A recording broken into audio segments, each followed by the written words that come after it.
يا هلا ومرحبا بكل الشخصيات الرياضية المشاركة والمتابعة معنا في هذا الفيديو. راح نتعرف على موعد منتخبنا الوطني أمام الإمارات في الجولة الثانية من بطولة كأس الخليج تحت 23 عام. منتخبنا يلعب يوم الأحد القادم.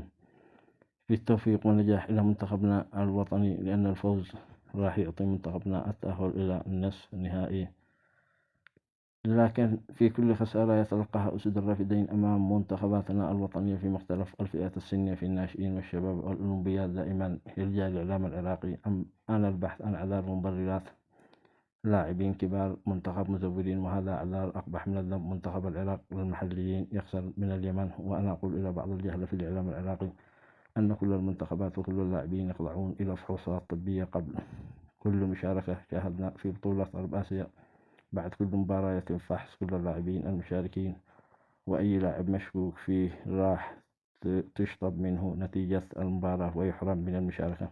وكان المنتخب العراقي هو المنتخب الوحيد المزور حاليا بطولة تحت 23 عام. بمختصر الكلام أنها لا توجد فوارق ما بين أغلب المنتخبات، وأغلب اللاعبين يلعبون مع المنتخب الأول. الحقيقة هي أن كل المنتخبات الخليجية والعربية تمتلك إلى كل الإمكانيات الكبيرة. المنتخب اليمني اصلا ما عنده مراحل سنيه يعني.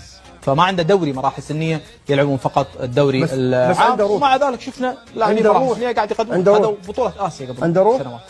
عنده انضباط، اللاعبين عندهم وعي تكتيكي عالي. انا قضيه والله العظيم وايد اسمعها، قضيه والله مزورين، والله الفريق مزور، والله الفريق يشارك كبار، والله هذه ترى شماعه يعني قديمه وباقي وخلاص. لان اليوم الفحص في الاتحاد الاسيوي والاتحاد الفيفا يجبرك. اليوم التكنولوجيا الحديثه موجوده.